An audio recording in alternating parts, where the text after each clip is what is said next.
Well, the Army Corps of Engineers working on a mission for military construction at Fort Stewart and Hunter Army Airfield. And so many other things. Yeah. Joining us this morning to talk about that and other topics is District Commander Colonel Ed Curtis. Good morning. Good morning. It's great to be back. How y'all doing? Yeah, we're great, and we're so glad to have you here with us because you're a short timer for Savannah. I am a short timer. I'm in month 36. It's a 3-year tour, so my change of command is in a couple weeks. I've got some travel coming up, so this is about my last day at work. Oh, wow. Well, thank you for sharing it with us. And if you have to leave Savannah, where's the one place you'd want to go? Well, I thought about retiring, but the Army asked me if I wouldn't mind going to Hawaii for 3 years. And so they twisted my arm, and I accepted. So I'll be working with the Corps of Engineers out there as well. Well, but all your staff wants to go with you. Can we go too? I may rob some people to go with me. Well, I was going to say, at least they know who to call for a vacation. You know, right, hey, can we crash over there for a little bit? I have already gotten those requests. Have you? I have gotten those requests. So, but it's been a wonderful time here. The Savannah community has been wonderful to my family and me. I was able to see up close and personal how really pro-military and patriotic the Savannah community is. For instance, my wife and I got to participate last November in the Weddings for Warriors. I don't know if you saw that in the news. Yeah. And it happened to be our 25th anniversary, and it was just a wonderful experience. We loved it. Well, obviously, yeah, around this area, the love for the military is out there, but also with the U.S. Army Corps of Engineers.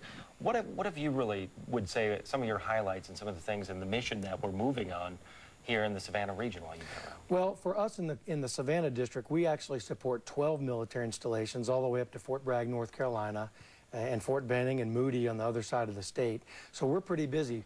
Our military construction mission the last couple years has been in the billions of dollars. A big year for us used to be about 500 million. Just last year, we did about 440 at Fort Stewart and Hunter. This year, we're going to do almost 300 at Fort Stewart and Hunter. We work very closely with the Installation Management Command, who owns those installations, Colonel Milton, the commander there. And the fact that we've been able to pull it off and get all those projects done and get the facilities done for our soldiers has been probably the best satisfaction of all. What about the community? I mean, we know that the Corps is here, but just as general members of the community, what is the Corps achieving for our area? It's great, but we accept it, and we just know that you're doing it. Right. We have around 1,000 employees, and about half of those work actually in Savannah, in this area. So not only are they involved in regular community stuff, but if you remember on Earth Day, you had several of my employees in talking about those other things that we do. Our environmental protection mission, our mission to clean up formerly used defense sites, etc.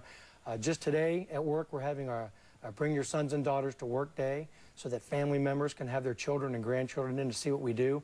We in the Savannah district have been very, very active in getting out in our high schools. We've worked with Scott Alternative School twice. We've gone to Jenkins High School and had them in, and we try to teach them, expose them to science and engineering so that they can grow up and say, you know what, maybe that's something I want to do, because we've got to build the bench, so to speak, to interest kids in that. Well, what about, you know, we've heard so much, too, about the deepening of the harbor. Right. What's the latest update on that for our area? We are coming to closure on that report. It's been a long process. It's been kicked to the right, as we like to say, on the schedule a couple times. That's not unexpected, but it's never pleasant. So we'll be going up to D.C. in a couple weeks to give a briefing on the tentative plan, and then we'll be releasing the draft report for public review. We'll take the Georgia Ports Authority with us on that briefing, and hopefully by next April, we'll go final with our record of decision. My successor will be the one to enjoy that success as we get this thing done.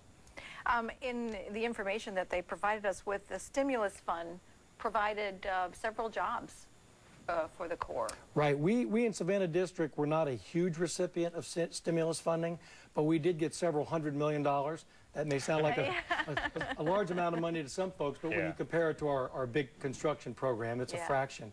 But we were able to execute all of those. They not only added some jobs to my office, but we literally provided hundreds of contractor jobs out there working to make improvements to our facilities. Well, we are being told we are out of time, and we want to thank you for your time coming in here today. Well, last but not least, I want to leave you with our district pin. I hope to see it on in the next segment. Thank you. So I appreciate we'll make a promise to that. And you guys have been very good to us over the years, and I appreciate it. All right. Well, we have enjoyed your visits here, and send us a postcard once in a while from Hawaii. And we may be calling up, too, saying, hey, we're going to be in the area. stopping by. Colonel Thank you so Curtis, much. thank you so much. Thanks.